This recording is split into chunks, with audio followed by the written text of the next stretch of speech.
ನಮಸ್ಕಾರ. ನಾನು ಸುಜಾತಾ ಮಕ್ಕಲ್, ರಾಜ್ಯಶಾಸ್ತ್ರ ಸಹಾಯಕ ಪ್ರಾಧ್ಯಾಪಕಿಯಾಗಿ ಸರ್ಕಾರಿ ಪ್ರಥಮ ದರ್ಜೆ ಕಾಲೇಜು ರಾಯಚೂರಿನಲ್ಲಿ ಸೇವೆ ಸಲ್ಲಿಸುತ್ತಿದ್ದೇನೆ. ಇಂದು ನಾವು ಚೀನಾದ ಪಕ್ಷ ಪದ್ಧತಿಯ ಬಗ್ಗೆ ತಿಳಿದುಕೊಳ್ಳೋಣ. ಚೀನಾ ಜಗತ್ತಿನಲ್ಲಿಯೇ ಜನಸಂಖ್ಯೆಯಲ್ಲಿ ಪ್ರಥಮ ಸ್ಥಾನವನ್ನು ಪಡೆದುಕೊಂಡಿದೆ. ಭೂ ವಿಸ್ತೀರ್ಣದಲ್ಲಿ 3ನೇ ಸ್ಥಾನವನ್ನು ಪಡೆದುಕೊಂಡಿದೆ. ವಿಶ್ವಸಂಸ್ಥೆಯ ಭದ್ರತಾ ಮಂಡಳಿಯ ಶಾಶ್ವತ ಸದಸ್ಯ ರಾಷ್ಟ್ರವಾಗಿದೆ ಮತ್ತು ವಿಶ್ವ ರಾಜಕೀಯದಲ್ಲಿ ತನ್ನದೇ ಛಾಪನ್ನು ಇದು ಮೂಡಿಸಿದೆ. ಅದರಲ್ಲೂ ಇಂದು ನಾವು ದಿನ ಬೆಳಗಾದರೆ ಚೀನಾವನ್ನು ನೆನೆಸ್ಕೊಂಡೇ ನಮ್ಮ ದೈನಂದಿನ ಕಾರ್ಯಗಳನ್ನು ಮುಂದುವರಿಸಬೇಕಾಗಿದೆ. ಅಷ್ಟೊಂದು ತನ್ನ ಛಾಪನ್ನು ಈಗ ಇದು ಮೂಡಿಸಿದೆ. ಅದನ್ನು ನಾವು ಕಾಣ್ತಾ ಇದ್ದೇವೆ. ಇದು 21 ಪ್ರಾಂತ್ಯಗಳು, 5 ಸ್ವಾಯತ್ತತಾ ಪ್ರದೇಶಗಳು ಮತ್ತು 3 ಮುನ್ಸಿಪಾಲಿಟಿಗಳನ್ನು ಒಳಗೊಂಡಿದ್ದು ಪೂರ್ವ ಏಷ್ಯಾದ ಬಹುಭಾಗವನ್ನು ಆಕ್ರಮಿಸಿಕೊಂಡಿದೆ. ಚೀನಾದ ಸಮತಾವಾದ ಪಕ್ಷ. ಚೀನಾದಲ್ಲಿ ನಾವು ಏಕಪಕ್ಷ ಪದ್ಧತಿಯನ್ನು ಕಾಣುತ್ತೇವೆ. ವಿದ್ಯಾರ್ಥಿಗಳೇ, ನಿಮಗೆ ತಿಳಿದಿರೋ ಹಾಗೆ ರಾಜಕೀಯ ಪಕ್ಷಗಳಲ್ಲಿ 3 ವಿಧಗಳನ್ನು ಕಾಣುತ್ತೇವೆ.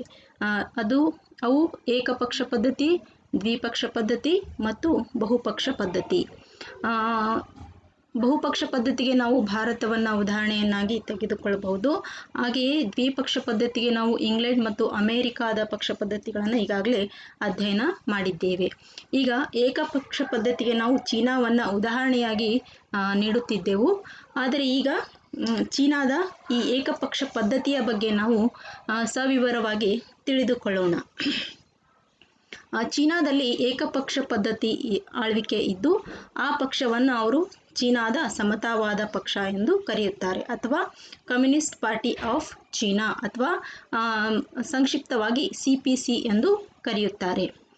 ಈ ಪಕ್ಷದ ಬಗ್ಗೆ ಅಲ್ಲಿನ ಸಂವಿಧಾನ ಏನು ತಿಳಿಸುತ್ತದೆ ಅಂದರೆ, under the leadership of the Communist Party of China and guidance of Marxism, Leninism and Mao thought, the Chinese people of all nationalities will continue to adhere to the people's democratic dictatorship and follow the socialist road ಎಂದು 1982ರ China ಸಂವಿಧಾನದ ಪ್ರಸ್ತಾವನೆ ನಮಗೆ ತಿಳಿಸುತ್ತದೆ. China ಆಡಳಿತದಲ್ಲಿ ಸಮತಾವಾದ ಪಕ್ಷದ ಸರ್ವಾಧಿಕಾರವನ್ನು ಕಾಣುತ್ತೇವೆ. ಅದನ್ನೇ ಪ್ರಸ್ತಾವನೆ ಸಹ ತಿಳಿಸುತ್ತದೆ. ಚೀನಾದ ಸಮತಾವಾದ ಪಕ್ಷ ಮಾರ್ಕ್ಸಿಸಮ್, ಲೆನಿನಿಸಮ್ ಮತ್ತು ಮಾವೋ ಚಿಂತನೆಯ ನಾಯಕತ್ವದಲ್ಲಿ ಎಲ್ಲ ಚೀನಾದ ಜನರು ಈ ಜನತಾ ಪ್ರಜಾಸತ್ತಾತ್ಮಕ ಸಾರ್ವಭೌಮಾಧಿಕಾರವನ್ನು ಅಥವಾ ಸರ್ವಾಧಿಕಾರವನ್ನು ಬೆಂಬಲಿಸ್ತಾರೆ. ಯಾಕೆ ಅಂದರೆ ಅವರಿಗೆ ಚೀನಾವನ್ನು ಒಂದು ಸಮಾಜವಾದಿ ರಾಷ್ಟ್ರವನ್ನಾಗಿ ಮಾಡೋದು ಗುರಿಯಾಗಿದೆ ಎಂದು ಪ್ರಸ್ತಾವನೆ ನಮಗೆ ತಿಳಿಸುತ್ತದೆ. ಚೀನಾದ ಸಮತಾವಾದ ಪಕ್ಷ ಇದು ಚೀನಾವನ್ನು ಗಣರಾಜ್ಯವನ್ನಾಗಿ ಸ್ಥಾಪಿಸಿದೆ ಮತ್ತು ಅದನ್ನು ಆಳುವ ಏಕೈಕ ರಾಜಕೀಯ ಪಕ್ಷವಾಗಿದೆ. ಇದು 1929ರಲ್ಲಿ ಸ್ಥಾಪನೆಯಾಗಿ 1949ರಲ್ಲಿ ನಾಗರಿಕ ಕ್ರಾಂತಿಯ ಮೂಲಕ ಕಾಮಿಂಟಾಂಗ್ ಅಥವಾ KMT ಸರ್ಕಾರವನ್ನು ಕಿತ್ತೊಗೆದು ಅಲ್ಲಿ ಜನತಾ ಗಣರಾಜ್ಯವನ್ನು ಸ್ಥಾಪಿಸಿತು. ಜಗತ್ತಿನ 2ನೇ ದೊಡ್ಡ ರಾಜಕೀಯ ಪಕ್ಷವಾಗಿರ್ತಕ್ಕಂಥ ಚೀನಾ ಸಮತಾವಾದ ಪಕ್ಷ ಜಗತ್ತಿನ ಅತಿ ದೊಡ್ಡ ಸೈನಿಕ ಶಕ್ತಿಯನ್ನು ಸಹ ಇದು ನಿಯಂತ್ರಿಸುತ್ತದೆ. ಚೀನಾದಲ್ಲಿ ಬೇರೆ ಪಕ್ಷಗಳಿಲ್ಲ, ಕೇವಲ ಒಂದೇ ಪಕ್ಷವಿದೆ, ಅದು ಕಮ್ಯುನಿಸ್ಟ್ ಪಕ್ಷ. ಇದು ಶಾಸಕಾಂಗ, ಕಾರ್ಯಾಂಗ, ನ್ಯಾಯಾಂಗ ಅಷ್ಟೇ ಅಲ್ಲ, ಇಡೀ ಜನತೆಯನ್ನೇ ನಿಯಂತ್ರಿಸುತ್ತದೆ. ಇಲ್ಲಿ ಏಕಪಕ್ಷದ ಸರ್ವಾಧಿಕಾರತ್ವವನ್ನು ನಾವು ಕಾಣುತ್ತೇವೆ. ಈಗ ಈ ಪಕ್ಷ ಹೇಗೆ ಹುಟ್ಕೊಳ್ತು ಅನ್ನೋದನ್ನು ನಾವು ತಿಳಿದುಕೊಳ್ಳೋಣ. ಚೀನಾ ಜನರು 7000 ವರ್ಷಗಳ ವಿವಿಧ ಚಕ್ರಾಧಿಪತ್ಯಗಳ ಆಳ್ವಿಕೆಗೆ ಒಳಪಟ್ಟಿದ್ದರು. ಅದರಲ್ಲಿ ಚೋ ಚಕ್ರಾಧಿಪತ್ಯ, ಮಿಂಗ್ಸ್ ಚಕ್ರಾಧಿಪತ್ಯ, ಮಂಚೂರಿಯನ್ ಚಕ್ರಾಧಿಪತ್ಯದ ಆಳ್ವಿಕೆಗೆ ಒಳಪಟ್ಟರು. ನಂತರ ಇವರು ಯುರೋಪಿಯನ್ನರ ಆಳ್ವಿಕೆಯಲ್ಲಿ ಹಲವು ಭಾಗಗಳಾಗಿ ಒಡೆದು ಹೋದರು. ಚೀನಾ ಜನತೆ ಮತ್ತು ಸಂಪನ್ಮೂಲವನ್ನು ಈ ಯುರೋಪಿಯನ್ ರಾಷ್ಟ್ರಗಳು ಶೋಷಣೆಗೆ ಒಳಪಡಿಸಿದರು.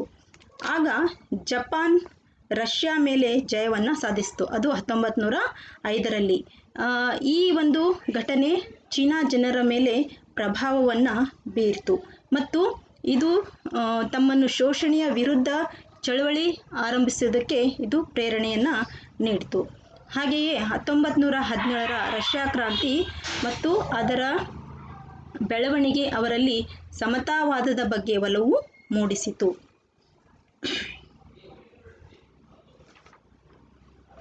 1919ರ ಮೇ 4ರಂದು ಚೀನಾ ಬೀಜಿಂಗ್ನಲ್ಲಿ ವಿದ್ಯಾರ್ಥಿಗಳ ರಾಜಕೀಯ, ಸಾಂಸ್ಕೃತಿಕ ಮತ್ತು ವಸಾಹತುಶಾಹಿ ವಿರುದ್ಧ ಚಳವಳಿ ಆರಂಭಿಸಿದರು. ಆಗ ಈ ಪಕ್ಷದ ಉಗಮ ಆರಂಭ ಆಯಿತು. ಆಗ ಮಾರ್ಕ್ಸಿಸಂ ತತ್ವ ಚೀನಾದ ಬುದ್ಧಿಜೀವಿಗಳನ್ನು ಆಕರ್ಷಿಸಿತು. ಲೆನಿನ್ ಸಿದ್ಧಾಂತ ಆಧರಿಸಿ ಈ ಪಕ್ಷವನ್ನು 1921 ಜುಲೈನಲ್ಲಿ ಸ್ಥಾಪಿಸಲಾಯಿತು. ಮೊದಲ ಕಾಂಗ್ರೆಸ್ 1921 ಜುಲೈ 23ರಿಂದ 31ರವರೆಗೆ 50 ಸದಸ್ಯರೊಂದಿಗೆ ನಡೆಯಿತು. ಚನ್ ಡುಕ್ಸಿವ್ ಮತ್ತು ಲೀ ಡೆಜಾವೋ ಇದನ್ನು ಸ್ಥಾಪಿಸಿದರು. ವಿದ್ಯಾರ್ಥಿಗಳೇ, ಅಲ್ಲಿ 3 ಚಿತ್ರಗಳಿರೋದನ್ನು ನೀವು ಕಾಣ್ತೀರಿ. ಮೊದಲನೇ ಚಿತ್ರ ಲೀ ಡೆಜಾವೋ ಅವ್ರದ್ದು, ಎರಡನೇ ಚಿತ್ರ ಚನ್ ಡುಕ್ಸಿಯಾ ಅವ್ರದ್ದು, ಮೂರನೇ ಚಿತ್ರ ಮಾವೋ ಸೆತುಂಗ್ ಅವ್ರದ್ದು. ಇದನ್ನು ಸ್ಥಾಪಿಸಿರ್ತಕ್ಕಂಥವ್ರು ಮೊದಲನೇ 2 ಚಿತ್ರದಲ್ಲಿರ್ತಕ್ಕಂಥವ್ರು. ಇವರು ಸುನ್ ಯಟ್ ಸೆನ್ನ KMT ಸರ್ಕಾರದ ವಿರುದ್ಧ ಚಳವಳಿ ಆರಂಭಿಸಿದರು. ಸುನ್ ಯಟ್ ಸೆನ್ 1925ರಲ್ಲಿ ಮರಣ ಹೊಂದಿ ಚಿಯಾಂಗ್ ಕೈ-ಶೆಕ್ KMT ಸರ್ಕಾರದ ಅಧಿಕಾರವನ್ನು ಸ್ವೀಕರಿಸಿದರು. ಇವನು ಸಮತಾವಾದಿಗಳನ್ನು ಹತ್ತಿಕ್ಕಲು ಮುಂದಾದನು. ಅಂದರೆ ಇವರು ಸ್ಥಾಪಿಸಿರ್ತಕ್ಕಂಥ ಸಮತಾವಾದ ಪಕ್ಷದ ಸದಸ್ಯರನ್ನು ಹತ್ತಿಕ್ಕೋದಕ್ಕೆ, ನಾಶ ಮಾಡೋದಕ್ಕೆ ಅವನು ಮುಂದಾಗ್ತಾನೆ. ಆಗ 1927ರಲ್ಲಿ ಈ ಸಮತಾವಾದ ಪಕ್ಷ ರೈತರು ಮತ್ತು ಕಾರ್ಮಿಕರು ಇರುವ ಕೆಂಪು ಸೈನ್ಯವನ್ನು ಅಥವಾ ರೆಡ್ ಆರ್ಮಿಯನ್ನು ಕಟ್ಕೊಂಡು ಮತ್ತೆ ಹೋರಾಟಕ್ಕೆ ಈ ಪಕ್ಷ ಮುಂದಾಗ್ತದೆ. ಇದರ ನೇತೃತ್ವವನ್ನು ಆಗ ಮಾವೋ ಸೆತುಂಗ್ ಅವರು ವಹಿಸ್ಕೊಳ್ತಾರೆ. ಇಲ್ಲಿ ಮೂರನೇ ಚಿತ್ರ ಕಾಣಿಸ್ತಾ ಇರೋದು ಮಾವೋ ಸೆತುಂಗ್ ಅವ್ರದ್ದು. ಆಮೇಲೆ ಇಲ್ಲಿ ಪಕ್ಕಕ್ಕೆ ಒಂದು ಚಿಹ್ನೆಯನ್ನು ಕಾಣ್ತಾ ಇದ್ದೀರಲ್ಲ, ಅದು ಸಮತಾವಾದ ಪಕ್ಷದ ಚಿಹ್ನೆ ಆಗಿದೆ ಅಥವಾ ಸಮತಾವಾದ ಸಿದ್ಧಾಂತದ ಚಿಹ್ನೆ ಆಗಿದೆ. ಮಾವೋ ಸೆತುಂಗ್ 1927ರಲ್ಲಿ ಈ ಕೆಂಪು ಸೈನ್ಯವನ್ನು ಕಟ್ಟಿಕೊಂಡು ಅದರ ಮುಂದಾಳತ್ವವನ್ನು ಅವರು ವಹಿಸ್ಕೊಳ್ತಾರೆ. ಇವರು ಗೆರಿಲ್ಲಾ ಯುದ್ಧದ ಮೂಲಕ ಈ KMT ಸರ್ಕಾರದ ವಿರುದ್ಧ ದಂಗೆ ಆರಂಭಿಸಿದರು. ಆದರೆ ಮೊದಲು ಅವರು ಸೋತೋಗ್ತಾರೆ. ಆಗ ಪಕ್ಷದಲ್ಲಿ ಒಂದು ಸಾಂಸ್ಥಿಕ ಬದಲಾವಣೆಯನ್ನು ಅವರು ಮಾಡ್ಕೊಳ್ತಾರೆ. ಏನು ಬದಲಾವಣೆ ಮಾಡ್ಕೊಳ್ತಾರೆ ಅಂತಂದರೆ, ಪಕ್ಷದಲ್ಲಿ ಪ್ರಜಾಸತ್ತಾತ್ಮಕ ಕೇಂದ್ರೀಕರಣ ತತ್ವವನ್ನು ಅವರು ಅಳವಡಿಸಿಕೊಂಡು ಪಾಲಿಟ್ ಬ್ಯೂರೋ ಅನ್ನೋ ಸಂಸ್ಥೆಯನ್ನು ಅವರು ಸ್ಥಾಪಿಸ್ಕೊಳ್ತಾರೆ. ಮಾವೋ ಇದರ ಸದಸ್ಯನಾಗಿ ಆಯ್ಕೆ ಆಗ್ತಾರೆ. ಆಗ 2ನೇ ಜಾಗತಿಕ ಯುದ್ಧ ಆರಂಭ ಆಗಿತ್ತು. ಚೀನಾ ಮತ್ತು ಜಪಾನ್ ಯುದ್ಧ ಆರಂಭವಾದಾಗ, ಅದು 1937ರಿಂದ 1945ರವರೆಗೆ ನಡೀತು. ಆ ಯುದ್ಧ ಆರಂಭ ಆದಾಗ ಈ KMT ಸರ್ಕಾರ ಬೇರೆ ದಾರಿ ಕಾಣದೇನೆ ಈ ಸಮತಾವಾದ ಪಕ್ಷದ ಜೊತೆ ಹೊಂದಾಣಿಕೆ ಮಾಡಿಕೊಂಡು ಯುದ್ಧವನ್ನು ಗೆಲ್ತದೆ. ಆಮೇಲೆ ನಂತರ ಈ KMT ಸರ್ಕಾರ ಮತ್ತೆ ಸಮತಾವಾದ ಪಕ್ಷವನ್ನು ನಿಯಂತ್ರಣದಲ್ಲಿ ಇಟ್ಕೊಳ್ಳೋದಕ್ಕೆ ಪ್ರಯತ್ನವನ್ನು ಮಾಡ್ತದೆ. ಆಗ ಈ CPC ಅಥವಾ ಕಮ್ಯುನಿಸ್ಟ್ ಪಾರ್ಟಿ ಆಫ್ ಚೀನಾ ತನ್ನ ಸೈನ್ಯವನ್ನು ಬಲಪಡಿಸಿಕೊಂಡು KMT ಪ್ರದೇಶಗಳನ್ನು ವಶಪಡಿಸ್ಕೊಳ್ಳೋದಕ್ಕೆ ಮುಂದಾಗ್ತದೆ. ಆಗ 1945ರಲ್ಲಿ ಮಾವೋ CPCಯ ಅಧ್ಯಕ್ಷನಾಗಿ ಆಯ್ಕೆ ಆಗ್ತಾನೆ. ಮೊದಲು ಕೇವಲ ಸೈನ್ಯದ ಮುಖ್ಯಸ್ಥ ಆಗಿರ್ತಾನೆ, ನಂತರ ಪಕ್ಷದ ಅಧ್ಯಕ್ಷನಾಗಿ ಆಯ್ಕೆ ಆಗ್ತಾನೆ. ಆಗ 1945ರಿಂದ 1949ರವರೆಗೆ 4 ಹಂತಗಳಲ್ಲಿ ಈ ಗೆರಿಲ್ಲಾ ಯುದ್ಧ ತಂತ್ರವನ್ನು ಬಳಸಿ ನಾಗರಿಕ ಯುದ್ಧದಲ್ಲಿ ಚೀನಾ ಜನತೆ ತೊಡಗ್ತಾರೆ. ಈ KMT ಸರ್ಕಾರದ ಚಿಯಾಂಗ್ ಕೈ-ಶೆಕನಿಗೆ ಅಮೇರಿಕಾದ ಬೆಂಬಲ ಇದ್ದಾಗಲೂ ಸಹ ಅವನು ಈ ನಾಗರಿಕ ಯುದ್ಧದಲ್ಲಿ ಸೋಲನ್ನು ಕಾಣ್ತಾನೆ. ರಷ್ಯಾದ ನೆರವಿನೊಂದಿಗೆ ಮಾವೋನ CPCಯು 1949 ಅಕ್ಟೋಬರ್ 1ರಂದು ಚೀನಾವನ್ನು ಚೀನಾ ಜನತಾ ಗಣರಾಜ್ಯವನ್ನಾಗಿ ಮಾಡ್ತಾನೆ. ಹಾಗೆಯೇ ಇವನು ಚೀನಾ ಜನತಾ ಗಣರಾಜ್ಯದ ಪ್ರಥಮ ಅಧ್ಯಕ್ಷನಾಗಿ ಸಹ ಆಯ್ಕೆ ಆಗ್ತಾನೆ. ಇಲ್ಲಿವರೆಗೂ ನಾವು ಈ ಪಕ್ಷದ ಹಿನ್ನೆಲೆಯನ್ನು ನೋಡಿದ್ವಿ. ಈಗ ಪಕ್ಷದ ಲಕ್ಷಣಗಳನ್ನು ನಾವು ತಿಳಿದುಕೊಳ್ಳೋಣ. ಪಕ್ಷದ ಲಕ್ಷಣಗಳ ಬಗ್ಗೆ ವಿದ್ಯಾರ್ಥಿಗಳೇ ವಾಲೆರ್ ಅನ್ನೋ ಒಬ್ಬ ಚಿಂತಕರು ಏನು ಹೇಳ್ತಾರೆ ಅಂತಂದರೆ, conceives of itself not as an administrative body but as a leadership organ deciding policy to be implemented by the state structure and supervising the execution of these policies ಅಂತ ಹೇಳ್ತಾರೆ. ಹಂಗಂದರೆ ಈ ಪಕ್ಷದ ನಾಯಕತ್ವ ಅಥವಾ ಈ ಪಕ್ಷನೇ ಎಲ್ಲ ಪಾಲಿಸಿ ಅಥವಾ ನೀತಿ ನಿಯಮಗಳನ್ನು ನಿರ್ಧಾರ ಮಾಡ್ತಕ್ಕಂಥ ಒಂದು ರಾಷ್ಟ್ರದ ಅಂಗ ಆಗಿದೆ.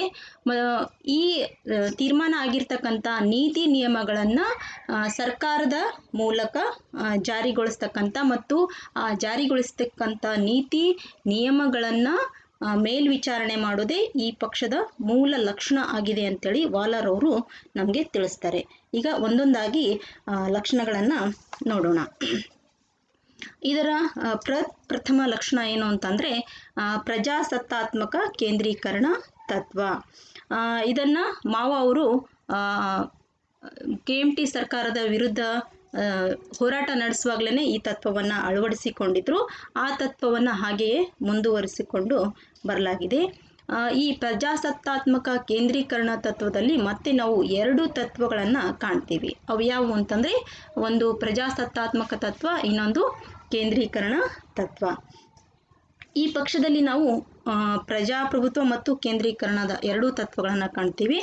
ಪ್ರಜಾಪ್ರಭುತ್ವದ ತತ್ವಗಳು ಯಾವುವು ಅಂತಂದರೆ, ಪಕ್ಷದ ರಾಷ್ಟ್ರೀಯ ಕಾಂಗ್ರೆಸ್ ಕೇಂದ್ರ ಸಮಿತಿಯನ್ನು ಚುನಾಯಿಸುತ್ತದೆ. ಅದೇ ರೀತಿ ಕೆಳ ಹಂತದ ಕಾಂಗ್ರೆಸ್ಗಳು ತಮ್ಮ ಹಂತದ ಸಮಿತಿಗಳನ್ನು ಚುನಾಯಿಸುತ್ತವೆ. ಇವು ತಮ್ಮನ್ನು ಆಯ್ಕೆ ಮಾಡಿದ ಸಂಸ್ಥೆಗಳಿಗೆ ಜವಾಬ್ದಾರಿಯುತವಾಗಿ ಕೆಲಸವನ್ನು ನಿರ್ವಹಿಸ್ತಾ ಇರ್ತವೆ ಮತ್ತು ತಮ್ಮ ಕರ್ತವ್ಯದ ವರದಿಯನ್ನು ಅವುಗಳಿಗೆ ಸಲ್ಲಿಸ್ತಾ ಇರ್ತವೆ. ಆಮೇಲೆ ಕೆಳಗಿನ ಹಂತದ ಸಮಿತಿಗಳನ್ನು ಮೇಲಿನ ಹಂತದ ಸಮಿತಿಗಳು ಮೇಲ್ವಿಚಾರಣೆ ಮಾಡುತ್ತಿರುತ್ತವೆ. ಇನ್ನು ಕೇಂದ್ರೀಕರಣದ ತತ್ವ ಯಾವುವು ಅಂತಂದರೆ, ಈ ಕೆಳಗಿನ ಹಂತದ ಸಮಿತಿಗಳೇನಿರ್ತವ ಅವು ಕಾಲಕ್ಕೆ ಅಥವಾ ನಿರ್ದಿಷ್ಟವಾಗಿ ತಮ್ಮ ಕರ್ತವ್ಯದ ವರದಿಯನ್ನು ಮೇಲಿನ ಹಂತದ ಸಮಿತಿಗಳಿಗೆ ಸಲ್ಲಿಸೋದು ಮತ್ತು ಅವುಗಳ ಸೂಚನೆ, ನಿರ್ದೇಶನ ಮತ್ತು ಮಾರ್ಗದರ್ಶನದಂತೆ ನಡೆಯೋದು ಕಡ್ಡಾಯವಾಗಿರುತ್ತದೆ. ಆಮೇಲೆ ಪಕ್ಷದ ಮೇಲಿನ ಹಂತದ ಸಮಿತಿಗಳಿಗೆ ಕೆಳಗಿನ ಹಂತದ ಸಮಿತಿಗಳ ತೀರ್ಮಾನವನ್ನು ಬದಲಿಸುವ ಅಧಿಕಾರ ಸಹ ಇರ್ತದೆ. ಇನ್ನು ಎರಡನೇದಾಗಿ ಸಮತಾವಾದ ತತ್ವ. ಈ ಪಕ್ಷ ಸಮತಾವಾದದ ತತ್ವಗಳನ್ನು ಅಳವಡಿಸಿಕೊಂಡಿದೆ. ಅದರಲ್ಲೂ ಮಾರ್ಕ್ಸಿಸಮ್, ಲೆನಿನಿಸಮ್ ಮತ್ತು ಮಾವೋ ತತ್ವಗಳನ್ನು ಸಂವಿಧಾನದಲ್ಲಿ ಸೇರಿಸಲಾಗಿದೆ. 1982ರ ಸಂವಿಧಾನ ಚೀನಾಕ್ಕೆ ಹೊಂದಿಕೆಯಾಗುವ ಸಮಾಜವಾದ ಡೆಂಗ್ ಚಿಯಾಪಿಂಗ್ ತತ್ವವನ್ನು ಸಹ ಸೇರಿಸಿಕೊಳ್ಳಲಾಗಿದೆ. ಅಂತಾರಾಷ್ಟ್ರೀಯ ಮಟ್ಟದ ಸಮತಾವಾದ ಪಕ್ಷಗಳು ಮತ್ತು ಕಾರ್ಮಿಕ ಪಕ್ಷಗಳ ಸಭೆಗೆ ಈ ಪಕ್ಷ ಹಾಜರಾಗುತ್ತದೆ. ಇದರ ಪ್ರಕಾರ ಚೀನಾ ಸಮಾಜವಾದದ ಪ್ರಾಥಮಿಕ ಹಂತದಲ್ಲಿದ್ದು ಅಭಿವೃದ್ಧಿ ಹೊಂದಲು ಉತ್ಪಾದನೆಯ ಬಂಡವಾಳಶಾಹಿತ್ವವನ್ನು ಅಳವಡಿಸಿಕೊಳ್ಳಬೇಕು. ಇದಕ್ಕಾಗಿಯೇ ಮಾವೋ ಅಧಿಕಾರಯುಕ್ತ ಆರ್ಥಿಕತೆ ಅಳವಡಿಸಿದರು. ಜಿಯಾಪಿಂಗ್ ಸಮಾಜವಾದವಿರುವ ಮಾರುಕಟ್ಟೆ ಆರ್ಥಿಕತೆಯನ್ನು ಅಳವಡಿಸಿದರು. ಆಮೇಲೆ ಇನ್ನು ಬದಲಾವಣೆಯ ತತ್ವ ಅಂತಂದರೆ, ಈಗ ಕಾಲಕ್ಕೆ ತಕ್ಕಂತೆ ಪಕ್ಷ ಕೆಲವೊಂದು ಬದಲಾವಣೆಯನ್ನು ತನ್ನ ಒಂದು ಲಕ್ಷಣದಲ್ಲಿ ಸೇರಿಸ್ಕೊಂಡಿದೆ.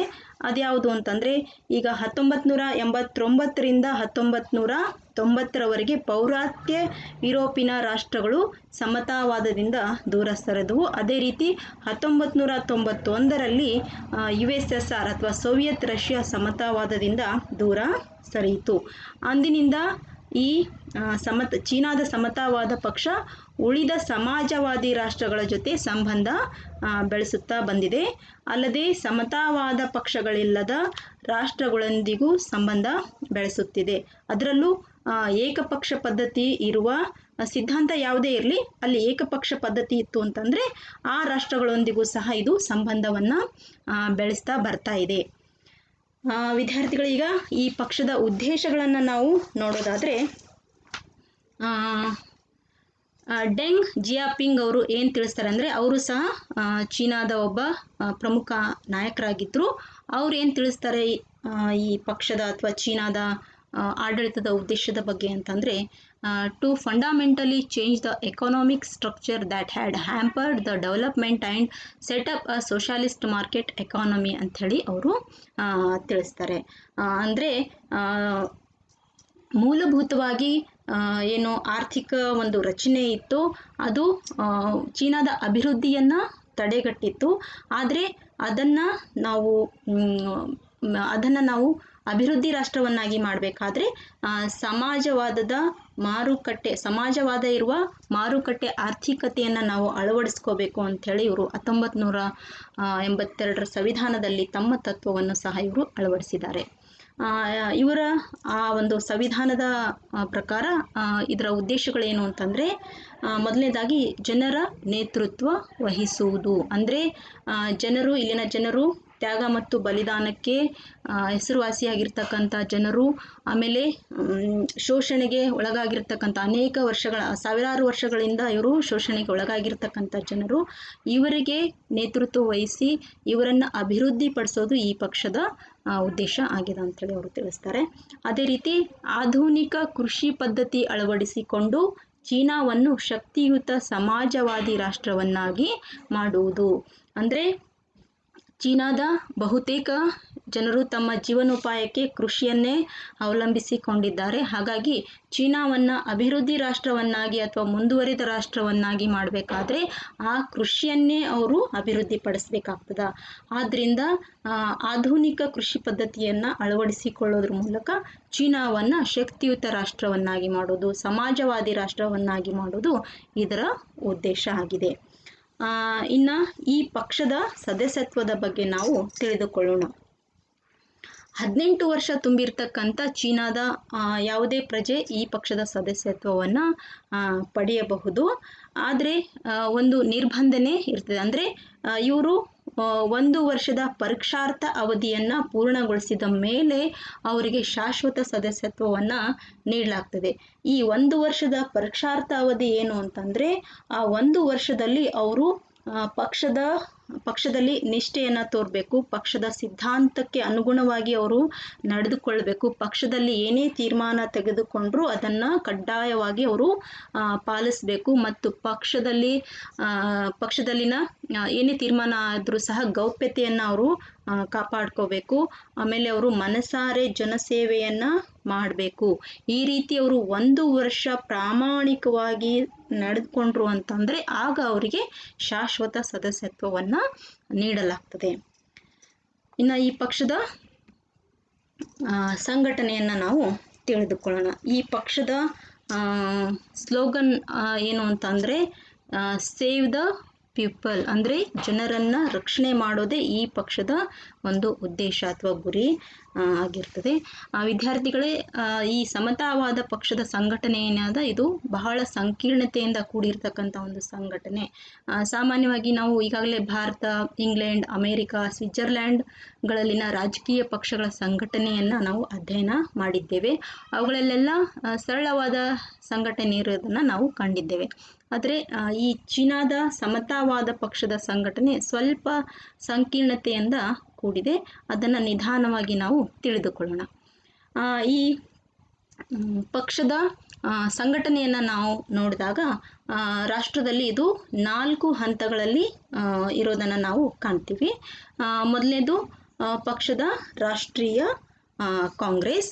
ಇದು ಈ ಪಕ್ಷದ ಪಿರಾಮಿಡ್ನಲ್ಲಿ ಅತ್ಯಂತ ಮೇಲ್ಮಟ್ಟದಲ್ಲಿ ಇರತಕ್ಕಂಥ ಒಂದು ಅಂಗ. ಇದರ ನಂತರ ಪ್ರಾಂತ್ಯ, ಸ್ವಾಯತ್ತ ಪ್ರದೇಶ ಮತ್ತು ಮುನ್ಸಿಪಾಲ್ಟಿಗಳಲ್ಲೂ ಸಹ ಕೇಂದ್ರದಲ್ಲಿ ಇರೋ ಹಾಗೆಯೇ ಕಾಂಗ್ರೆಸ್ ಅಥವಾ ಅಂಗ ಇರುತ್ತದೆ. ಅದಾದ ನಂತರ ಕೌಂಟಿ ಅಥವಾ ಸ್ಥಳೀಯ ಮಟ್ಟದಲ್ಲಿ ಪಕ್ಷದ ಸಂಘಟನೆಯನ್ನು ಸಹ ನಾವು ಕಾಣ್ತೀವಿ. ಅವುಗಳನ್ನು ಅವರು ಕೌಂಟಿ ಕಾಂಗ್ರೆಸ್ ಅಂತೇಳಿ ಕರೀತಾರೆ. ಇನ್ನು ಅದರ ಕೆಳಗಡೆ ಸೆಲ್ಗಳು ಅಂಥೇಳಿ ಬರ್ತದೆ. ಅದು ಕೃಷಿ, ಶಾಲೆ, ಉದ್ಯಮ ಮತ್ತು ಸೈನ್ಯಗಳಲ್ಲಿ ನಾವು ಕಾಣ್ತೀವಿ. ಅವುಗಳನ್ನು ವಿವರವಾಗಿ ನಾವು ಮುಂದೆ ನೋಡೋಣ. ವಿದ್ಯಾರ್ಥಿಗಳೇ, ಈ ಪಕ್ಷದ ರಾಷ್ಟ್ರೀಯ ಕಾಂಗ್ರೆಸ್ ಏನದ, ಇದು ಪಕ್ಷದ ಅತ್ಯುನ್ನತ ಒಂದು ಅಂಗ ಆಗ್ಯದ. ಈ ಪಕ್ಷದ ರಾಷ್ಟ್ರೀಯ ಕಾಂಗ್ರೆಸ್ ಏನದ, ಇದನ್ನು 5 ವರ್ಷಗಳ ಅವಧಿಗಾಗಿ ಸ್ಥಳೀಯ ಪಕ್ಷದ ಅಂಗಗಳು ಚುನಾಯಿಸುತ್ತವೆ. ಇದು ವರ್ಷದಲ್ಲಿ 1 ಬಾರಿ ಸಭೆ ಸೇರಬೇಕು ಅಂಥೇಳಿ ನಿಯಮ ಇದೆ. ಆದರೆ ಇಲ್ಲಿವರೆಗೂ ಅದು ಈ ನಿಯಮಾನುಸಾರ ಸಭೆ ಸೇರಿಲ್ಲ. ಉದಾಹರಣೆಗೆ 9ನೇ ಕಾಂಗ್ರೆಸ್ 1969ರಲ್ಲಿ 11 ವರ್ಷದ ನಂತರ ಸಭೆ ಸೇರಿತು. ಇದು ಯಾವಾಗ ಸಭೆ ಸೇರಬೇಕು ಅಂಥೇಳಿ ಇದರ ಕೇಂದ್ರ ಸಮಿತಿ ತೀರ್ಮಾನ ಮಾಡ್ತದೆ.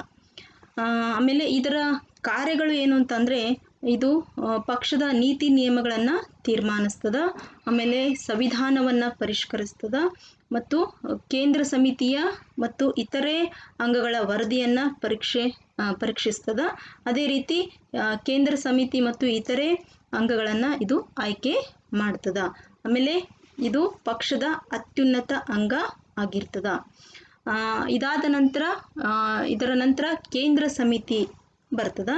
ಈ ಕೇಂದ್ರ ಸಮಿತಿಯನ್ನು ರಾಷ್ಟ್ರೀಯ ಕಾಂಗ್ರೆಸ್ ಅಥವಾ NPC ನ್ಯಾಷನಲ್ ಪಾರ್ಟಿ ಕಾಂಗ್ರೆಸ್ ಏನು ಮಾಡ್ತದೆ, ಇದನ್ನು ಆಯ್ಕೆ ಮಾಡ್ತದೆ. ಇದು ಸಹ 5 ವರ್ಷದ ಅವಧಿಗಾಗಿ ಆಯ್ಕೆ ಆಗಿರ್ತದೆ. ವಿದ್ಯಾರ್ಥಿಗಳೇ, ಇದು ಸಮತಾವಾದ ಪಕ್ಷದಲ್ಲಿ ಅತಿ ಹೆಚ್ಚು ಅಧಿಕಾರ ಇರುವ ಅಂಗ ಆಗಿದೆ.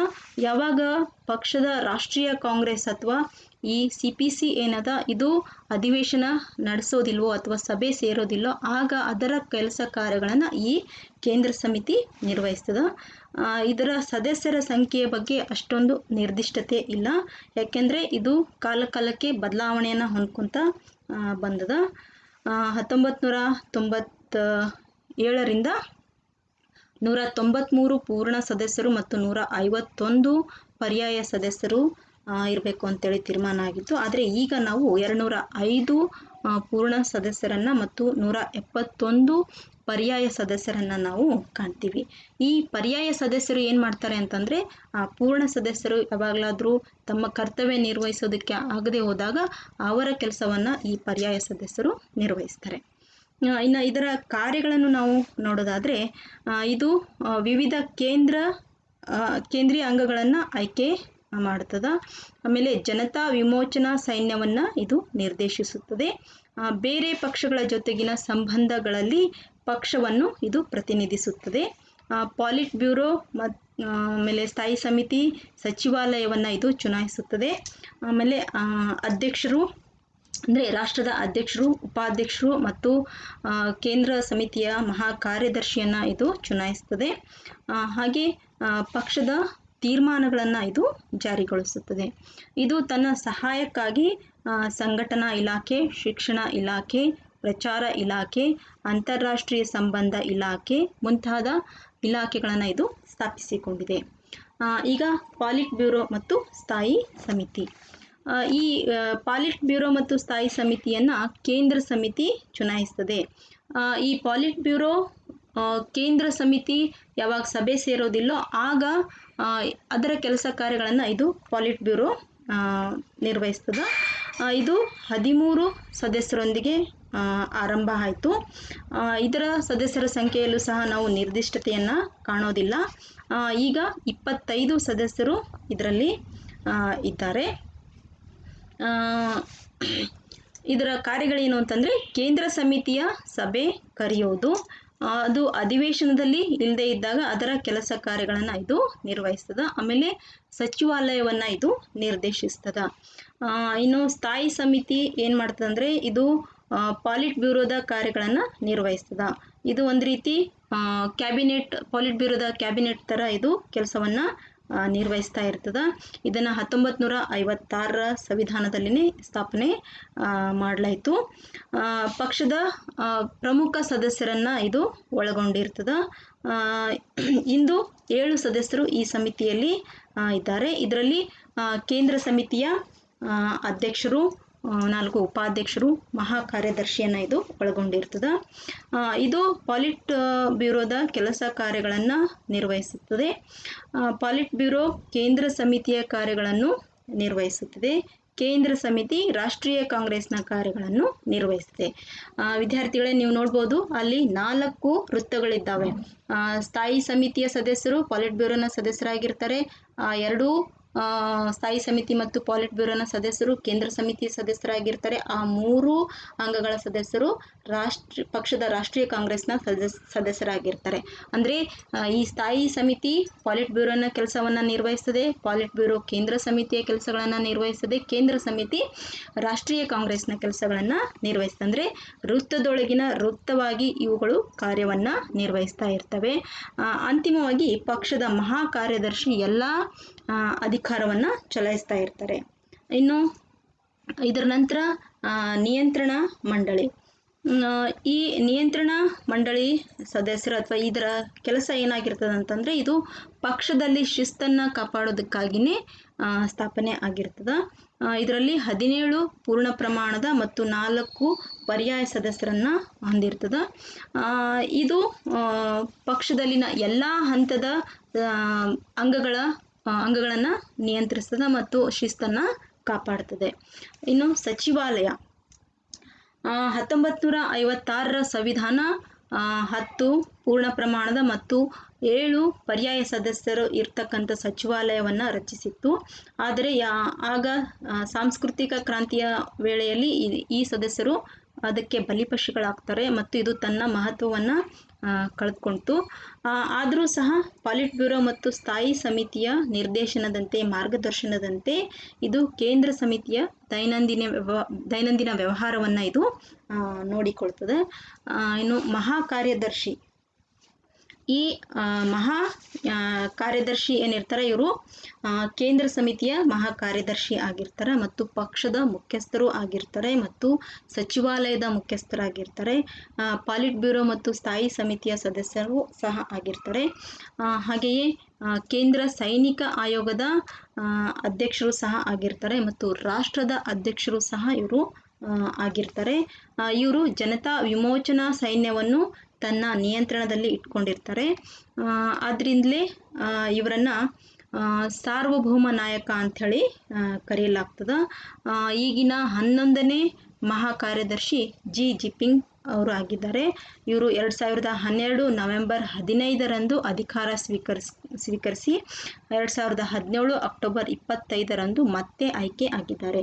ವಿದ್ಯಾರ್ಥಿಗಳೇ, ನೀವು ಅಲ್ಲಿ ಪಕ್ಕದಲ್ಲಿ ಚಿತ್ರ ಕಾಣ್ತಾ ಇದ್ದೀರಲ್ಲ, ಅವರು ಜಿ ಜಿನ್ಪಿಂಗ್ ಅವರ ಚಿತ್ರ.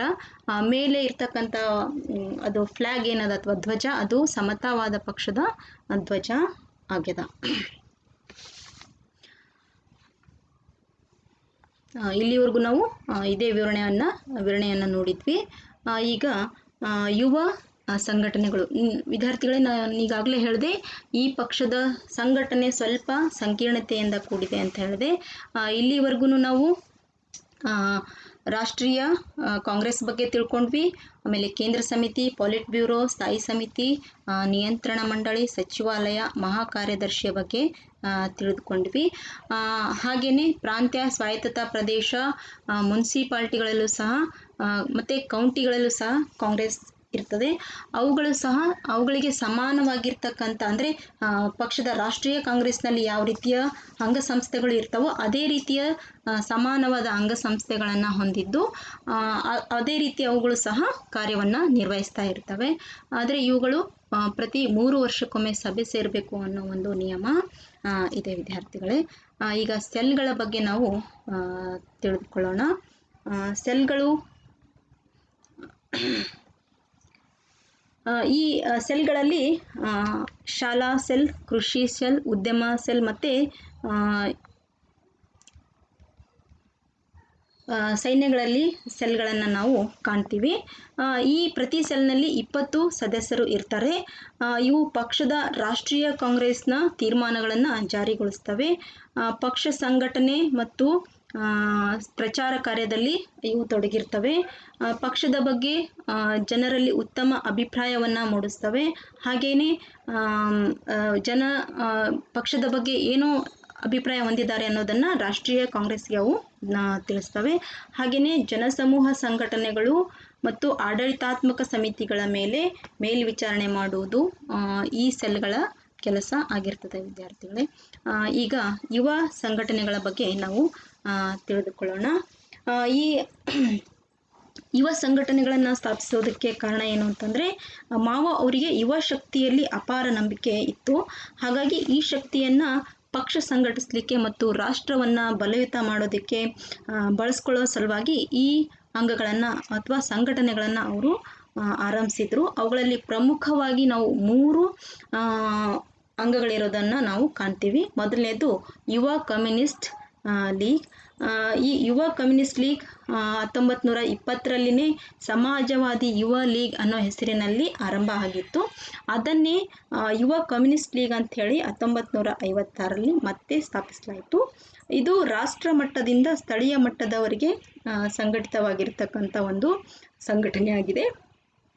ಪ್ರತಿ ಹಂತದ ಪಕ್ಷದ ಸಮಿತಿಗಳಿಗೆ ಇದು ಜವಾಬ್ದಾರಿಯುತವಾಗಿ ಕಾರ್ಯವನ್ನು ನಿರ್ವಹಿಸ್ತಾ ಇರ್ತದೆ. ಇದರ ಕೆಲಸ ಕಾರ್ಯಗಳು ಏನು ಅಂತಂದರೆ, ಇದು ಶಾಲಾ ಕಾಲೇಜುಗಳಲ್ಲಿ ಪಕ್ಷದ ಸಿದ್ಧಾಂತವನ್ನು ಪ್ರಚಾರ ಮಾಡುತ್ತದೆ. ಇದರಲ್ಲಿ 15ರಿಂದ 20 ವರ್ಷದ ವಯಸ್ಸಿನ ಮಕ್ಕಳು ಅಥವಾ ಯುವಕರು ಸದಸ್ಯತ್ವವನ್ನು ಪಡೆಯಬಹುದಾಗಿದೆ. ಹಾಗೆಯೇ ಇದು ಪಕ್ಷದ ಪ್ರಚಾರ ಕಾರ್ಯದಲ್ಲೂ ಸಹ ಸಹಕಾರ ನೀಡುತ್ತದೆ. ಇದಾದಮೇಲೆ ಯುವ ಪಯನಿಯರ್ಸ್. ಇದು ಯುವ ಕಮ್ಯುನಿಸ್ಟ್ ಲೀಗ್ನ ಅಡಿಯಲ್ಲಿನೇ ಕಾರ್ಯ ನಿರ್ವಹಿಸ್ತದೆ. ಇದರಲ್ಲಿ 9 ವರ್ಷದಿಂದ 15 ವರ್ಷದ ಒಳಗಿನ ಮಕ್ಕಳು ಇರ್ತಾರೆ. ಇದರ ಒಂದು ಸಂಘಟನೆಯನ್ನು ನಾವು ಶಾಲೆಗಳಲ್ಲಿ ಕಾಣ್ತೀವಿ. ಅಂದರೆ ಮಕ್ಕಳಲ್ಲಿ ಪಕ್ಷದ ಬಗ್ಗೆ ಚಿಂತನೆಯನ್ನು ಮೂಡಿಸೋದು ಅಥವಾ ಪಕ್ಷದ ಬಗ್ಗೆ ಒಲವನ್ನು ಮೂಡಿಸೋದು ಇದರ ಪ್ರಮುಖ ಕಾರ್ಯ ಆಗಿರ್ತದೆ. ಇದಾದಮೇಲೆ ನೂತನ ಯುವ ಅಂಗಗಳು. ಇವು 1965ರಲ್ಲಿ ಯುವ ಕಮ್ಯುನಿಸ್ಟ್ ಲೀಗ್, ನೂತನ ಮಕ್ಕಳ ಲೀಗ್ ಮತ್ತು ಜುವೆನಿಲ್ ಲೀಗ್ ಅಂಥೇಳಿ ಸ್ಥಾಪನೆ ಮಾಡಿಕೊಂಡಿತ್ತು. ಆಮೇಲೆ ಸಾಂಸ್ಕೃತಿಕ ಕ್ರಾಂತಿಯ ಸಮಯದಲ್ಲಿ ಕೆಂಪು ಮಕ್ಕಳ ಲೀಗ್ ಮತ್ತು ಸಣ್ಣ ಕೆಂಪು ಸೈನಿಕರು ಅನ್ನೋ ಒಂದು ಅಂಗಗಳನ್ನು ಇದು ಸ್ಥಾಪಿಸಲಾಗಿತ್ತು. ಇವುಗಳ ಬಗ್ಗೆ ಹೆಚ್ಚು ಮಾಹಿತಿ ನಮಗೆ ಲಭ್ಯ ಆಗೋದಿಲ್ಲ ವಿದ್ಯಾರ್ಥಿಗಳೇ. ಈಗ ಮುಂದೆ ಜನಸಮೂಹ ಸಂಘಟನೆಗಳು. ಇಷ್ಟು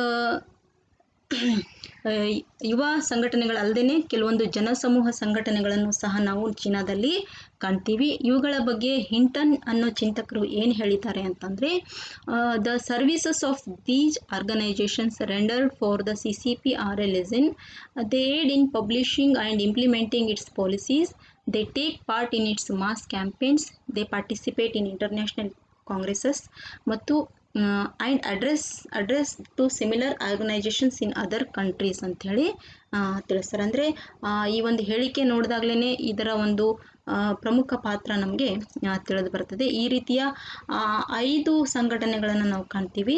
all China federation of trade unions, all China federation of cooperatives, all China federation of democratic women, all China federation of democratic youth, all China federation of literary and art critics. ಈ ಸಂಘಟನೆಗಳ ಕೆಲಸ ಏನು ಅಂತಂದರೆ, ಪಕ್ಷ ಮತ್ತು communist ಪಕ್ಷ ಈ ಸಂಘಟನೆಗಳಲ್ಲಿ ತನ್ನ ಮುಖ್ಯ ಅಥವಾ ಪ್ರಮುಖ ಸದಸ್ಯರನ್ನು ನೇಮಕ ಮಾಡಿರ್ತದೆ. ಇವು ರಾಷ್ಟ್ರ ಮತ್ತು ಅಂತಾರಾಷ್ಟ್ರೀಯ ಮಟ್ಟದಲ್ಲಿ ಪಕ್ಷದ ಬಲವರ್ಧನೆಗಾಗಿ ಕಾರ್ಯನಿರ್ವಹಿಸ್ತವೆ. ಇವು ಕಮ್ಯುನಿಸ್ಟ್ ಪಕ್ಷವನ್ನು ಪೋಷಿಸುವ ಸಂಘಟನೆಗಳಾಗಿದ್ದು, ಪಕ್ಷ ಇವುಗಳ ಮೂಲಕ ಚೀನಾ ಜನರನ್ನು ಹಿಡಿತದಲ್ಲಿಟ್ಟುಕೊಂಡಿರುತ್ತದೆ. ಪ್ರತಿ ಚೀನಿಯನ್ನು ಯಾವುದಾದರೊಂದು ಸಂಘಟನೆಯ ಸದಸ್ಯನಾಗಿರುವಂತೆ ಇದು ನೋಡಿಕೊಳ್ಳುತ್ತವೆ. ಆಮೇಲೆ ಇಲ್ಲಿ ಬರೀ ಇಲ್ಲಿ ಏಕಪಕ್ಷ ಪದ್ಧತಿ ಇದ್ರೂ ಸಹ ಕೆಲವೊಂದು ಸಣ್ಣ ಪುಟ್ಟ ಪಕ್ಷಗಳನ್ನು ಸಹ ನಾವು ಕಾಣ್ತೀವಿ.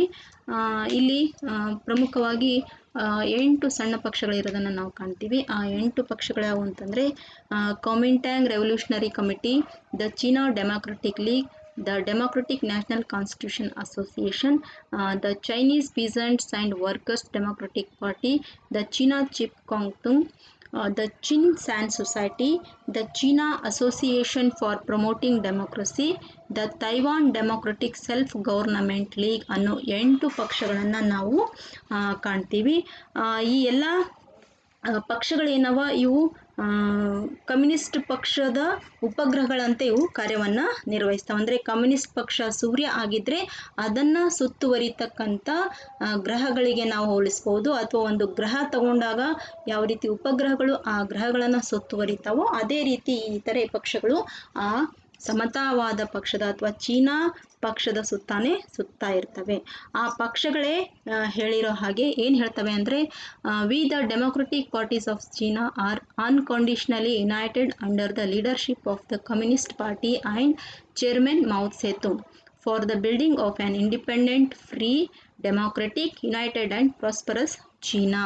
ಏನು ಹೇಳ್ತವೆ ಅಂತಂದರೆ ನಾವು ಪ್ರಜಾಸತ್ತಾತ್ಮಕ ಪಕ್ಷಗಳಾಗಿದ್ದು ಯಾವುದೇ ಷರತ್ತಿಲ್ಲದೆ ಕಮ್ಯುನಿಸ್ಟ್ ಪಕ್ಷ ಮತ್ತು ಅಧ್ಯಕ್ಷ ಮಾವೋರೊಂದಿಗೆ ಒಂದುಗೂಡಿದ್ದೇವೆ. ಯಾಕೆ ಒಂದುಗೂಡಿದ್ದೀವಿ ಅಂತಂದರೆ ಚೀನಾವನ್ನು ಪ್ರಜಾಸತ್ತಾತ್ಮಕ, ಸ್ವತಂತ್ರ, ಸಂಘಟಿತ ಮತ್ತು ಸಮೃದ್ಧ ರಾಷ್ಟ್ರ ಮಾಡೋದಕ್ಕಾಗಿ ನಾವು ಒಂದುಗೂಡಿದ್ದೇವೆ.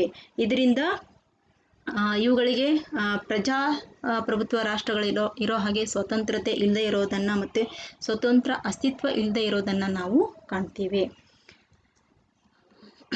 ಈಗ ಇಲ್ಲಿವರೆಗೂ ನಾವು ಚೀನಾದ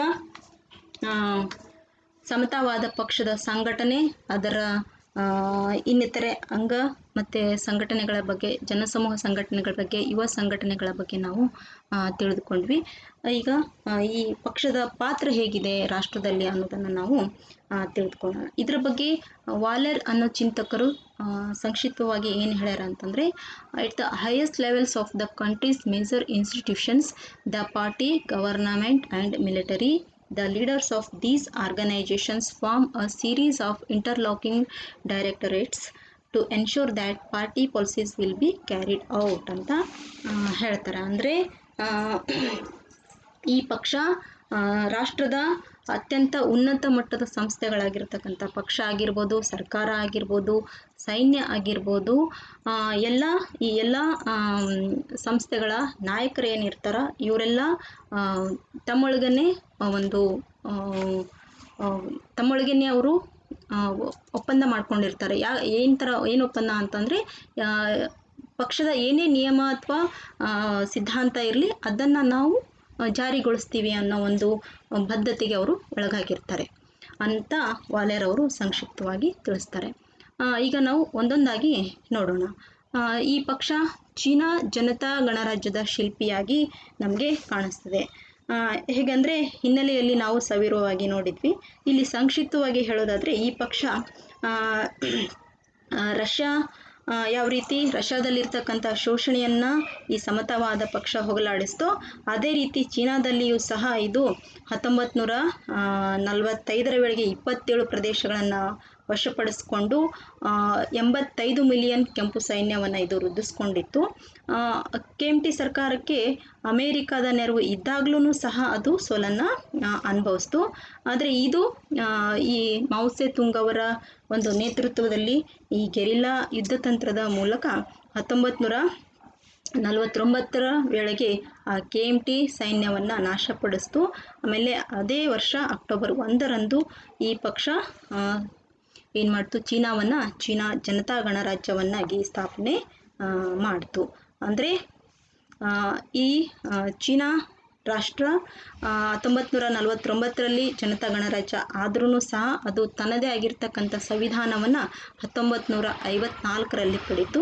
ಅಲ್ಲಿವರೆಗೂ 5 ವರ್ಷ ಮಾವೋ ಅವರು ಕೃಷಿ ಸುಧಾರಣೆಗಳಿಗೆ ಹೆಚ್ಚು ಒತ್ತನ್ನು ನೀಡಿದರು. ನಂತರ ಅಂದರೆ ಸಂವಿಧಾನ ರಚನೆ ಆದ ನಂತರ ಆರ್ಥಿಕ, ರಾಜಕೀಯ, ಸಾಂಸ್ಕೃತಿಕ, ಶೈಕ್ಷಣಿಕ ಕ್ಷೇತ್ರಗಳಿಗೂ ಮಹತ್ವ ನೀಡಿ ಸಮಾಜವಾದಿ ಆಶಯಗಳನ್ನು ಪೂರೈಸೋದಕ್ಕೆ ಅವರು ಮುಂದಾಗ್ತಾರೆ. ಇನ್ನು 1949ರಿಂದ 1976ರವರೆಗೂ ನಾವು ಏಕ ವ್ಯಕ್ತಿ ನಾಯಕತ್ವವನ್ನು ಅಂದರೆ ಮಾವೋ ತ್ಸೆ ತುಂಗ್ ಅವರ ನಾಯಕತ್ವವನ್ನು ಕಾಣ್ತೀವಿ. ಇಲ್ಲಿ ಪಕ್ಕದಲ್ಲಿ ಮಾವೋ ತ್ಸೆ ತುಂಗ್ ಅವರ ಒಂದು ಚಿತ್ರ ಇರೋದನ್ನು ನಾವು ಕಾಣ್ತೀವಿ ವಿದ್ಯಾರ್ಥಿಗಳೇ. ಇವರು 1976ರವರೆಗೆ ಚೀನಾದ ಮತ್ತು ಸಮತಾವಾದ ಪಕ್ಷದ ಏಕ ನಾಯಕರಾಗಿದ್ದರು. ಆರಂಭದ 15ರಿಂದ 20 ವರ್ಷ ಮಾರ್ಕ್ಸಿಸಂ ಮತ್ತು ಲೆನಿನಿಸಂ ತತ್ವಗಳನ್ನು ಪಾಲಿಸಿ ಕಾರ್ಮಿಕರ ಸರ್ವಾಧಿಕಾರ ತರುವುದು ಇವರ ಗುರಿಯಾಗಿತ್ತು. ಆದರೆ ಕಾರ್ಮಿಕ ಸರ್ವಾಧಿಕಾರತ್ವದ ಬದಲಿಗೆ ಏಕ ವ್ಯಕ್ತಿ ಸರ್ವಾಧಿಕಾರ ಸ್ಥಾಪನೆ ಆಯಿತು. ಮಾವೋ ತನ್ನನ್ನು ವಿರೋಧಿಸುವವರನ್ನು ನಿರ್ನಾಮ ಮಾಡೋದಕ್ಕೆ ಅಥವಾ ನಿರ್ನಾಮ ಮಾಡ್ತಾ ಬಂದರು. ಆಮೇಲೆ 1956ರಿಂದ 1976ರವರೆಗೆ ಸಾಂಸ್ಕೃತಿಕ ಕ್ರಾಂತಿಯ ಮೂಲಕ ಮಾವೋ ತನ್ನ ಸಿದ್ಧಾಂತ ಜಾರಿಗೊಳಿಸಲು ಪ್ರಯತ್ನಪಟ್ಟರು. ಇಂದು ಚೀನಾ ಶಕ್ತಿ ರಾಷ್ಟ್ರವಾಗಲು ಇವನೇ ಕಾರಣ.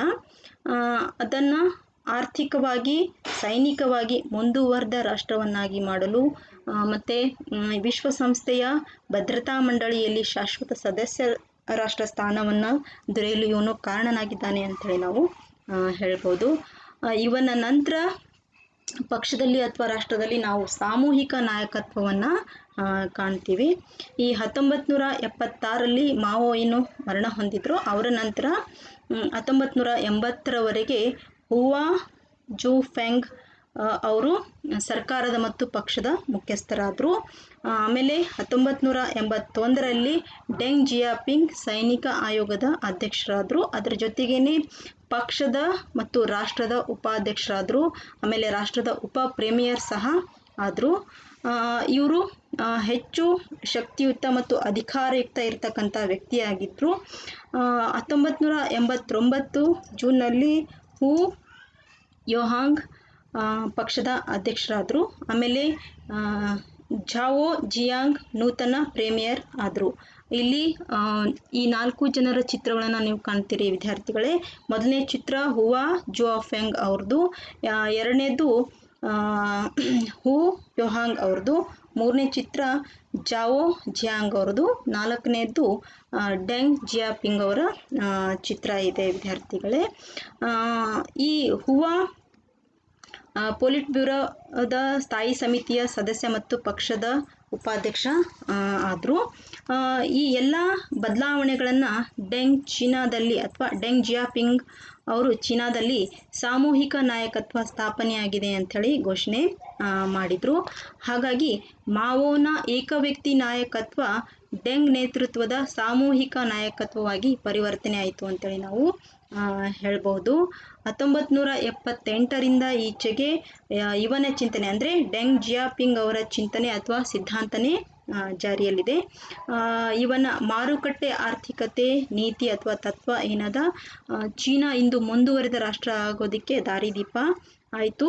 ಪಕ್ಷ ಮತ್ತೆ ಹೊಸ ಸಮಾಜವಾದದ ಶಿಲ್ಪಿ ಆಗಲಿಕ್ಕೆ ಇವನು ಕಾರಣ ಆದ ಅಥವಾ ಚೀನಾ ಹೊಸ ಸಮಾಜವಾದ ರಾಷ್ಟ್ರೀಯ ಆಗೋದಕ್ಕೆ ಪಕ್ಷ ಕಾರಣ ಆಯಿತು. ಇವನೇ ಹೇಳೋ ಹಾಗೆ ಸುಧಾರಣೆಯು ಒಂದು ಕ್ರಾಂತಿಯಾಗಿದೆ. ಉತ್ಪಾದನೆಯನ್ನು ಸ್ವತಂತ್ರಗೊಳಿಸಿ ಚೀನಾವನ್ನು ಆಧುನಿಕ ರಾಷ್ಟ್ರವನ್ನಾಗಿ ಮಾಡುವುದೇ ನಮ್ಮ ಉದ್ದೇಶವಾಗಿದೆ ಅಂಥೇಳಿ ಇವರು ತಿಳಿಸ್ತಾರೆ. ಇವರ ಈ ಕನಸು ಇಂದು ನನಸಾಗಿದೆ ಅಂಥೇಳಿ ನಾವು ಹೇಳ್ಬೋದು. ಇಷ್ಟೆಲ್ಲ ನಾವು ನೋಡಿದ ಮೇಲೆ ಈ ಚೀನಾದ ಸರ್ವಾಧಿಕಾರ ಎಲ್ಲಿದೆ ಅಂತಂದರೆ ನಾವು ಕಮ್ಯುನಿಸ್ಟ್ ಪಕ್ಷದಲ್ಲಿದೆ ಅಂತಲೇ ಹೇಳ್ಬೋದು.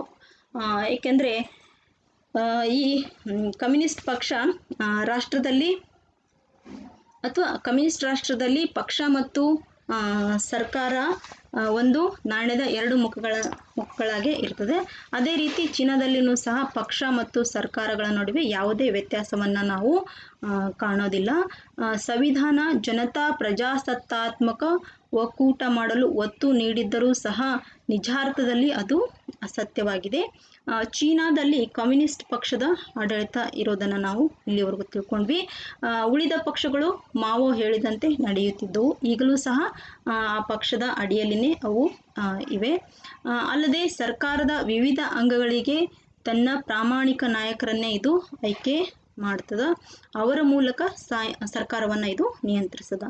ಹಾಗಾಗಿ ರಾಷ್ಟ್ರೀಯ ಆಗಿರ್ಬೋದು ಅಥವಾ ವಿದೇಶಿಯ ಸಂಬಂಧಿತ ಪ್ರಶ್ನೆ ಆಗಿರ್ಬೋದು ಅಥವಾ ವಿವಾದ ಆಗಿರ್ಬೋದು ಅಥವಾ ಯಾವುದೇ ತೀರ್ಮಾನ ಆಗಿರ್ಬೋದು, ಅವು ಮೊದಲು ಈ ಪಕ್ಷದ ಉನ್ನತ ಅಂಗಗಳಲ್ಲಿ ತೀರ್ಮಾನ ಆಗ್ತವೆ. ಅಲ್ಲಿ ಆಗಿರ್ತಕ್ಕಂಥ ತೀರ್ಮಾನಗಳನ್ನು ಸರ್ಕಾರದ ವಿವಿಧ ಅಂಗಗಳು ಅದನ್ನು ಜಾರಿಗೊಳಿಸ್ತವೆ. ಹಾಗಾಗಿ ಚೀನಾದಲ್ಲಿ ಸರ್ವಾಧಿಕಾರತ್ವ ಎಲ್ಲಿದೆ ಅಂತಂದರೆ ಅದು ಕಮ್ಯುನಿಸ್ಟ್ ಪಕ್ಷದಲ್ಲಿ ಇದೆ ಅಂಥೇಳಿ ನಾವು ಹೇಳ್ಬೋದು ವಿದ್ಯಾರ್ಥಿಗಳೇ. ಇಲ್ಲಿನ ಜನರ ಪ್ರತಿಯೊಂದು ಜೀವನದ ಪ್ರತಿಯೊಂದು ಹೆಜ್ಜೆಯಲ್ಲಾಗಿರ್ಬೋದು, ಪ್ರತಿಯೊಂದು ಕ್ಷೇತ್ರದಲ್ಲಾಗಿರ್ಬೋದು ಅವರು ಸಮತಾವಾದ ಪಕ್ಷವನ್ನು ದಾಟಿಕೊಂಡು ಹೋಗೋ ಹಾಗೆ ಇಲ್ಲ. ಸಂಕ್ಷಿಪ್ತವಾಗಿ ಹೇಳಬೇಕು ಅಂತಂದರೆ ಚೀನಾದ ಗಾಳಿಯಲ್ಲಿನೇ ಸಮತಾವಾದ ಪಕ್ಷ ಇದೆ. ಅಲ್ಲಿನ ಜನರು ಸಮತಾವಾದ ಪಕ್ಷವನ್ನೇ ಉಸಿರಾಡ್ತಾರೆ. ಅಷ್ಟೊಂದು ಚೀನಾದ ಜನರ ಮೇಲೆ ಇದು ಪ್ರಭಾವ ಬೀರಿ ಚೀನಾವನ್ನು ಒಂದು ಬಲಿಷ್ಠ ರಾಷ್ಟ್ರವನ್ನಾಗಿ ಮಾಡಿದೆ ಅಂಥೇಳಿ ನಾವು ಹೇಳ್ಬೋದು ವಿದ್ಯಾರ್ಥಿಗಳೇ. ಈಗ ಇಷ್ಟೊತ್ತು ನಾವು ಚೀನಾ ಪಕ್ಷ ಪದ್ಧತಿಯ ಬಗ್ಗೆ ತಿಳಿದುಕೊಂಡ್ವಿ. ನಿಮಗೇನಾದರೂ ಪ್ರಶ್ನೆಗಳಿದ್ದರೆ ಕೇಳ್ಬೋದು. ಇಷ್ಟೊತ್ತು ಇದನ್ನು ಸವಿವರವಾಗಿ ತಿಳಿಸಿದ್ದೇನೆ, ಅದನ್ನು ನೀವು ತಿಳ್ಕೊಂಡಿದ್ದೀರಿ. ತಮಗೆಲ್ಲರಿಗೂ ಧನ್ಯವಾದಗಳು.